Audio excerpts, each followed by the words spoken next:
Ada sebagian orang yang mendiskusikan apakah iblis itu malaikat ataukah jin. Mereka yang mengatakan bahwa iblis itu malaikat beralasan bahwa ketika Allah Subhanahu wa taala memerintahkan para malaikat untuk bersujud kepada Adam, kemudian di situ iblis tidak mau untuk bersujud, Allah Subhanahu wa taala sebutkan dengan bentuk pengecualian. Allah Subhanahu wa taala berfirman, "Wa idz qulna lil malaikati isjudu li Adama fasajadu illa iblis." Ingatlah ketika kami perintahkan kepada para malaikat untuk bersujud kepada Adam, fasajadu, mereka pun bersujud, illa iblis, kecuali iblis. Di ayat yang lain Allah mengatakan, fasajadal malaikatu kulluhum ajma'un illa iblis. Seluruh malaikat semuanya bersujud kepada Adam, illa iblis, kecuali iblis. Lalu mereka beralasan seperti ini. Pada asalnya ketika ada kata kecuali, berarti antara yang dikecualikan dengan yang terkecualikan sejenis. Misalnya, semua siswa hadir kecuali Budi. Berarti Budi adalah siswa, karena dia dikecualikan dari kalimat semua siswa yang hadir. Maka berdasarkan hal ini, iblis dikatakan sebagai bagian dari malaikat. Namun pendapat ini kurang tepat, karena bertentangan dengan dhahir dari nas Al-Quran di beberapa tempat. Di antaranya yang pertama, Allah Subhanahu wa ta'ala menyebut bahwa Allah menciptakan jin dari api.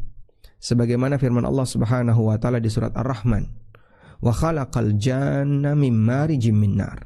Dan Allah menciptakan al-janna, Allah menciptakan jin mim marijin min nar, dari jilatan api. Yang dimaksud dengan marijin min nar di sebagian tafsir mengatakan lidah api. Lidah api maksudnya adalah bagian ujung dari api. Di ayat yang lain Allah Subhanahu wa ta'ala juga mengatakan wal janna khalaqnahu min qablu min naris samum. Dan jin kami ciptakan sebelum manusia min naris samum, dari api. Sebagaimana Allah sebutkan di surat Al-Hijr ayat 27. Baik, kita catat bagian ini bahwa Allah menegaskan jin diciptakan dari api.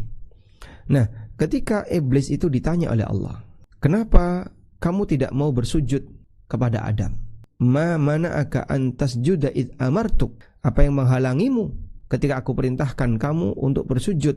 Qala, maka iblis memberikan jawaban, qala ana khairum min. Aku lebih baik daripada Adam. Alasan iblis apa? Khalaqtani min narin wa khalaqtahu min tin. Kau ciptakan aku dari api, sedangkan kau ciptakan Adam dari tanah. Sehingga dari sini sangat tegas menunjukkan bahwasanya iblis diciptakan dari api dan itu sejenis dengan asal penciptaan jin. Sementara malaikat diciptakan oleh Allah Subhanahu wa taala dari cahaya, sebagaimana yang disabdakan oleh Nabi sallallahu alaihi wasallam, wa khuliqat al-malaikatu min nur, dan bahwa malaikat itu diciptakan dari cahaya. Selanjutnya, di ayat yang lain di surat Al-Kahfi Allah Subhanahu wa taala juga menyebutkan bahwa ketika iblis itu tidak mau sujud, Allah katakan kana minal jinni fafasaqa an amri rabbi. Iblis itu berasal dari golongan jin dan dia fasik, dia durhaka dari perintah Allah. Baik, sehingga semua nas-nas ini menunjukkan bahwasanya iblis itu bukan malaikat tapi dia jin. Selanjutnya, bagaimana penjelasan untuk kalimat tadi, semua malaikat sujud kecuali iblis? Kalimat pengecualian yang disebut dengan kalimat istisna yang dijelaskan oleh para ulama itu ada dua.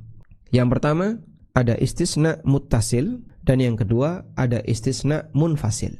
Istisna muttasil adalah kalimat pengecualian ketika antara yang dikecualikan dengan yang terkecualikan itu sejenis. Contohnya tadi, semua siswa hadir kecuali Budi. Berarti posisi Budi dalam hal ini adalah siswa, karena dia dikecualikan dalam kalimat semua siswa hadir kecuali Budi. Nah, model seperti ini kalau dalam bahasa Arab disebut dengan istisna muttasil. Misalnya firman Allah Subhanahu wa taala, "Wal 'asri innal insana lafi khusr illa alladzina amanu." Demi masa sesungguhnya semua manusia dalam kerugian illa alladzina amanu, kecuali yang beriman. Yang beriman di sini adalah manusia yang beriman. Sehingga illa di sini yang dikecualikan sejenis dengan yang pertama. Kemudian ada yang kedua yang disebut dengan istisna munfasil.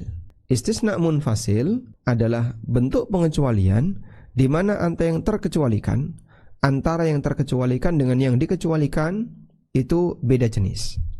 Contohnya dalam kalimat terkait sujudnya malaikat dan pengecualian untuk iblis.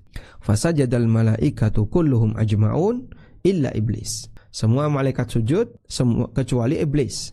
Nah, di sini iblis tidak sejenis dengan malaikat, maka disebutlah istitsna munfasil. Nah, untuk istisna munfasil atau pengecualian yang tidak sejenis ini, terjemah yang lebih tepat kata illa di situ diterjemahkan dengan walakin. Kata illa di situ diterjemahkan dengan walakin. Sehingga ketika Allah mengatakan bahwa seluruh malaikat sujud, fasajadal malaikatu kulluhum ajma'un illa iblis. Seluruh malaikat sujud akan tetapi iblis. Sehingga illa iblis dikecualikan, di situ kita terjemahkan dengan kalimat akan tetapi iblis tidak mau sujud.